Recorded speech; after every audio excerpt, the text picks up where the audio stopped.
Hi, to insert SD card in your Xiaomi Redmi 10, firstly take this little ejector which goes in a compact with the device, and now find the SIM tray which is located on the left side of your phone.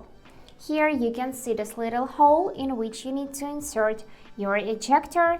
After that, slightly press and pull out this SIM slot. So I already have my first SIM card here, and we got space for the first SIM card, for the second, and for the micro SD card. Now let's take this SD card and put it here in the right position, just like this. And now we need to put it back in the phone. Just do it slowly and carefully and close the tray. Great. And now we got this pop-up notification that SD card was inserted. We can immediately tap it to select and check our SD card files.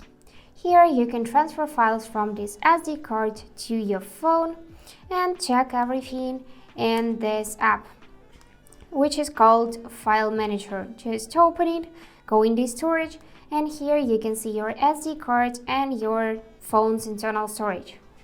So that's it for today. Hope this video was helpful and thank you for watching.